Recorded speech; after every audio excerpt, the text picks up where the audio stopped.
Привет! Покажу сегодня простую с ледоколом Ермак диораму. Вот. Конечно же, на нем будут люди. Разметил маркером расположение деталей и сверлю под них отверстия. Склеивать все буду с помощью суперклея.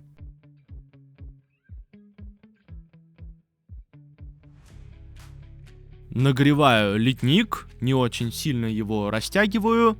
Обрезаю, это будет мачта. Еще добавил леерное ограждение из фототравления, чтобы было поинтереснее. В нижней части сверлю большое отверстие. Чтобы мне было удобнее красить, устанавливаю корабль на подставку. Для склеивания некоторых деталей использовал ультрафиолетовый клей. Все, сборка завершена. Грунт белый, акриловый, из баллона, но наношу его на модель с помощью аэрографа. Надстройки будут белого цвета, добавила в него немного теплого, все это в аэрограф и крашу. Ничего не происходит. Основание будет из вот такой деревяшки толщиной 1,5 сантиметра. Глянцевый пластик режу на широкие полоски, длина их равна сторонам подставки. Дальше с обратной стороны на этот пластик наклеиваю малярную ленту.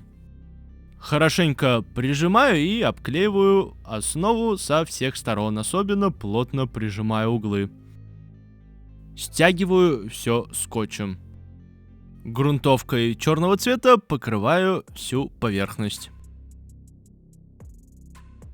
И наношу моделирующий гель в пару слоев, для того, чтобы эпоксидная смола не впиталась в дерево. Перемешиваю эпоксидную смолу и отвердитель для нее.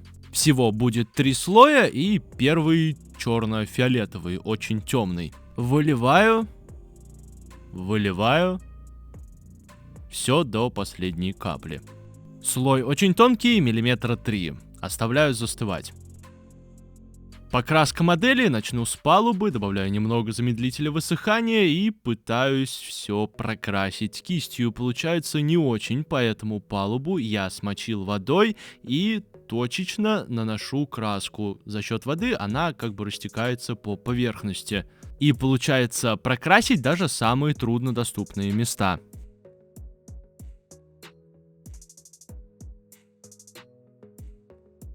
При таком способе некоторая часть краски попадает в ненужные места, просто перекрываю ее белым цветом. Дальше крашу все остальные детали надстройка в цвет темного дерева. И в последнюю очередь прокрашиваю самые мелкие детали. Чтобы акцентировать внимание, трубы будут ярко-желтыми, крашу их из баллона. Цвет корпуса будет черно-синий. Крашу в пару слоев. С помощью шуруповерта верхнюю часть трубы крашу в черный цвет. С покраской все на этом. Второй слой эпоксидной смолы. Цвет будет голубой, и еще я добавил немного белого, чтобы он получил мраморный такой оттенок. Перемешиваю не до конца, чтобы все получилось неоднородно. И еще добавляю белого, не замешивая, чтобы он растекся сам. Цвет очень плотный, насыщенный, а слой будет такой же тонкий, как и первый. Дал немного застыть, но не до конца, чтобы смола осталась вот такой тянучей, и замешиваю третий слой. Он уже будет нормального цвета, темно-синий и прозрачный.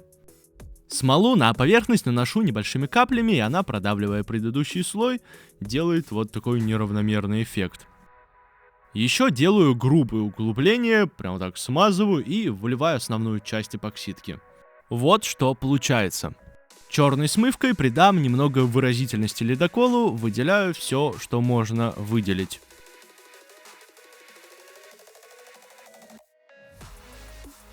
Углубление меньшего размера выделяю темно-серым цветом. Разбавителем с помощью жесткой кисти убираю все излишки. Покраска на этом завершена. Разрезаю скотч и отрываю опалубку. Подрезаю все наплывы, образовавшиеся, и покрываю всю поверхность глянцевым лаком.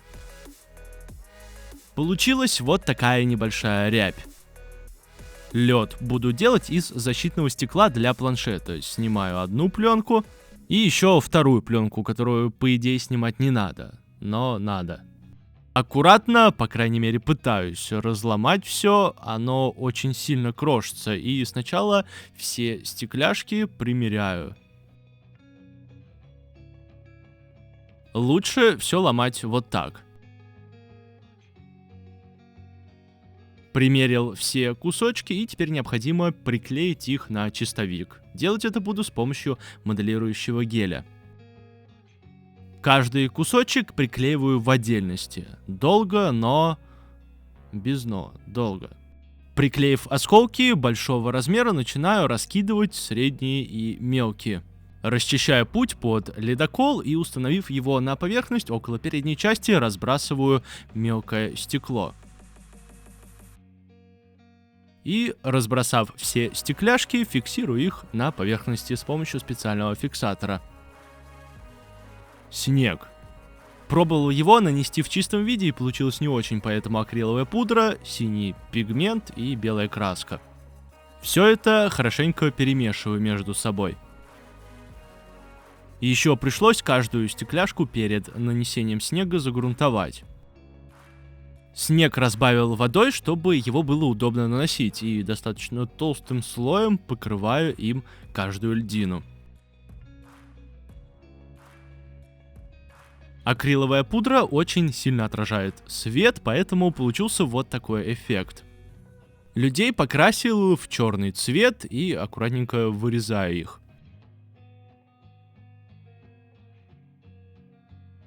Приклеивать их буду на обычный клей ПВА. Конечно же, в процессе работы несколько человек пропали без вести. Из тонкой лески, приклеив ее на ультрафиолетовый клей, схематично изображу такелаж, всего 3 нитки. Из сантехнической ленты сделал развивающийся флаг. Нижнюю часть модели покрываю толстым слоем моделирующего геля и устанавливаю на диораму. Наношу немного моделирующего геля и высыпаю очень мелкие осколки. Такая вот получилась работа, простоватенькая, но на это и был расчет. Всего 3 основных элемента: модель, эпоксидка и стекло. Пишите комментарии, смотрите другие мои ролики. Всем творчества и до новых встреч!